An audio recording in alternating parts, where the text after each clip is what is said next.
વડોદરા શહેરની વધતી વસ્તીને ધ્યાનમાં રાખી નવા ફાયર સ્ટેશનોનું આયોજન. નાગરિક સુરક્ષામાં થશે વધારો. વડોદરા શહેરમાં હાલ અંદાજે 22 લાખ જેટલી વસ્તી છે અને આવનારા સમયમાં તેના વધુ વધારો થવાની શક્યતા છે. શહેરમાં સતત વધતી વસ્તી, વિકાસના કાર્યો તેમજ કુદરતી આપત્તિ અને અચાનક ઘટનાઓને ધ્યાનમાં રાખીને ફાયર બ્રિગેડની સેવાઓનું મહત્ત્વ વધી રહ્યું છે. હાલમાં વડોદરા શહેરના કુલ 9 ફાયર સ્ટેશનો કાર્યરત છે, જે આગ, અકસ્માત અને અન્ય આપત્તિ સમયે તાત્કાલિક સેવા પૂરી પાડે છે. શહેરની સલામતી અને સુરક્ષાને વધુ ધ્યાનમાં લઈને વડોદરા મહાનગરપાલિકા દ્વારા આગામી સમયમાં વધુ 8 પાર્ટ ફાયર સ્ટેશનો બનાવવાનું આયોજન કરવામાં આવ્યું છે. આ દિશામાં પહેલ રૂપે મહાનગરપાલિકાના સ્ટેન્ડિંગ કમિટી દ્વારા સયાજીપુરા, મકરપુરા વિસ્તારમાં ફાયર સ્ટેશન સ્થાપવાની મંજૂરી આપવામાં આવી છે. આ ઉપરાંત આગામી સમયમાં હરણી અને ગોરવા વિસ્તારમાં નવા ફાયર સ્ટેશન માટેની દરખાસ્તો મંજૂરી માટે રજૂ કરવામાં આવી છે, જેને સ્થાયી સમિતિના ટેન્ડર પ્રક્રિયા પૂર્ણ કરી નિર્માણ કાર્ય શરૂ કરવામાં આવશે. સાથે જ ભવિષ્યમાં ભીલ, સેવાસી અને સોમા તળાવ વિસ્તારમાં તેમજ ગાજરાવાડી અને તરસાલી વિસ્તારમાં પણ નવા ફાયર સ્ટેશન બનાવવાની યોજના છે. વડોદરા શહેર નાગરિકોને વધુ સુરક્ષા અને ઝડપી ઇમરજન્સી સેવા ઉપલબ્ધ થાય તે હેતુથી વડોદરા મહાનગરપાલિકા સતત આયોજનબદ્ધ રીતે કામ કરી રહી છે. નવા ફાયર સ્ટેશનની શરૂઆત થતાં શહેરની ફાયર અને આપત્તિ વ્યવસ્થાપનમાં નોંધપાત્ર સુધારો થવાની અપેક્ષા વ્યક્ત કરવામાં આવી રહી છે. વડોદરા મહાનગરની હાલની વસ્તી 22 લાખ છે અને જેમ જેમ વખત જશે એ પ્રમાણે શહેરીકરણના વ્યાપના લીધે વડોદરા શહેરની વસ્તી પણ કૂદકે ને ભૂસકે વધતી જવાની. વડોદરા શહેરમાં હાલ 9 જેટલા ફાયર સ્ટેશનો કાર્યરત છે. આગામી સમયમાં નાગરિકોને સારી સુવિધા મળે. વડોદરા શહેર તમને ખબર છે કે 4 દરવાજાની વચ્ચે ગીચ વિસ્તાર છે, એટલે આજુબાજુ ઇન્ડસ્ટ્રીયલ વિસ્તાર છે અને હોરિઝોન્ટલ વિકાસ પણ વડોદરા શહેરનો થઈ રહ્યો છે.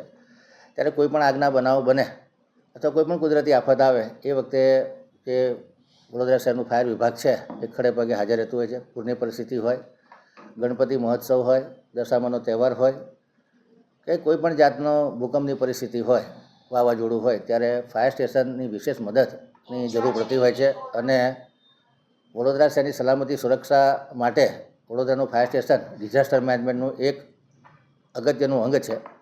વડોદરા મહાનગરપાલિકા દ્વારા જે 9 ફાયર સ્ટેશન છે એ ઉપરાંત બીજા 8 જેટલા ફાયર સ્ટેશન બનાવી અને લગભગ 16 થી 17 જેટલા ફાયર સ્ટેશન થાય એ પ્રમાણેનું આયોજન હાથમાં ધરવામાં આવ્યું છે. લગભગ 280 જેટલા 9 ફાયર સ્ટેશન પ્રમાણે સ્ટાફની ભરતી કરી દેવામાં આવી છે. અને આ જે નવીન ફાયર સ્ટેશન બની રહ્યા છે એમાં ઘણા બધા ફાયર સ્ટેશનોમાં સ્ટાફને રહેવા માટેના ક્વાર્ટર અને ફાયર સ્ટેશન બંને કમ્બાઈન રાખવામાં આવે છે, જેથી કરીને જે ફાયરમેન છે એ સ્થળ પર જ હાજર હોય તો ઘરેથી આવું બનાવવા સ્થળે જવું, વ્હીકલ લેવું આમાં સમય બગડતો હોય છે. એટલે આપાતકાલીન વ્યવસ્થામાં ખૂબ સરળતા મળે અને જે ફાયરનો સ્ટાફ છે એને પણ સુવિધા મળે, એમનું પણ આર્થિક સામાજિક જીવન ધોરણ સચવાઈ રહે અને ઇમરજન્સીમાં કામ લાગે એ પ્રમાણેનું આયોજન કરવામાં આવે છે. હાલ વડોદરા મહાનગરપાલિકાની સ્ટેન્ડિંગ કમિટી દ્વારા સયાજીપુરા અને મકરપુરા 2 ફાયર સ્ટેશનો મંજૂર કરી દેવામાં આવ્યા છે. આગામી સમયમાં હરણીનું ફાયર સ્ટેશન અને ગોરવાનું ફાયર સ્ટેશન પણ અંદાજ લેવલ હેઠળ છે. ટૂંક સમયમાં એના ટેન્ડર થઈ અને એ પણ સ્ટેન્ડિંગ કમિટી દ્વારા આગામી 1-2 મહિનામાં મંજૂર કરવામાં આવશે. બાકીના જે આગામી આયોજનો છે કે જે આવતા વર્ષે કરવાના છે એમાં ભીલ, સેવાસી, પરિવાર, સોમા તળાવ અને તરસાલી, અને જે હયાત ફાયર સ્ટેશન છે એમાં ગાજરાવાડી અને વડીવાડી, આ 2 જે જૂના જર્જરિત ફાયર સ્ટેશન છે એને રિનોવેટ કરવામાં આવશે. એનું ગેપ એનાલિસિસ કરીને જે કોઈ નવી સુવિધા ઊભી કરવામાં આવશે એ કરવામાં આવશે. એટલે કહી શકાય કે વડોદરા મહાનગરપાલિકા ખૂબ સંવેદનશીલ રીતે, પ્રામાણિક રીતે નાગરિકોની સુવિધામાં વધારો થાય, નાગરિકોની સલામતી સુરક્ષામાં વધારો થાય એ માટે ફાયર સ્ટેશન પર વિશેષ ધ્યાન આપી રહી છે.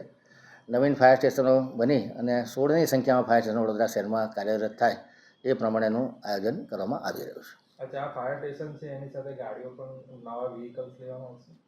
જે પ્રમાણે જરૂર પડશે એ પ્રમાણે દરેક ફાયર સ્ટેશન પર મિનિમમ 10 જેટલા વ્હીકલ રાખી શકીએ એ પ્રમાણેનું આયોજન છે. જેમ જેમ નવા ફાયર સ્ટેશન બનતા જશે અને જ્યાં જ્યાં જરૂર હશે એ પ્રમાણે બંબા લેવાના હોય કે બાઉઝર લેવાના હોય કે એલિવેટેડ પ્લેટફોર્મ લેવાના હોય, આ તમામ સુવિધા વડોદરા મહાનગર દ્વારા ઊભી કરવામાં આવશે.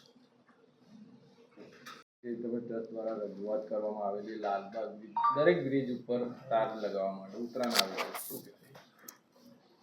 વડોદરા સંસ્કારી નગરી, ઉત્સવપ્રિય નગરી અને ઉત્તરાયણની વાત કરીએ તો 14મી જાન્યુઆરી અને 15મી જાન્યુઆરીએ વડોદરામાં પતંગ ઉત્સવ ખૂબ જોરશોરથી મનાવવામાં આવતો હોય છે.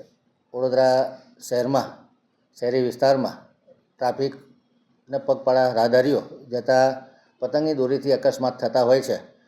નાગરિકોની સલામતી સુરક્ષા જળવાય એ માટે અમુક નાગરિકો, અમુક NGO દ્વારા અમને રજૂઆત કરવામાં આવી હતી કે સ્ટ્રીટ લાઇટના થાંભલાની વચ્ચે જો GI વાયર બાંધવામાં આવે તો જે રોડ પર દોરી પડતી હોય છે અને લોકોના ગળામાં ફસાતી હોય છે, એમાં આપણે નાગરિકોના જાન બચાવી શકીએ અને નાગરિકોને થતી ઈજા ઓછી કરી શકીએ.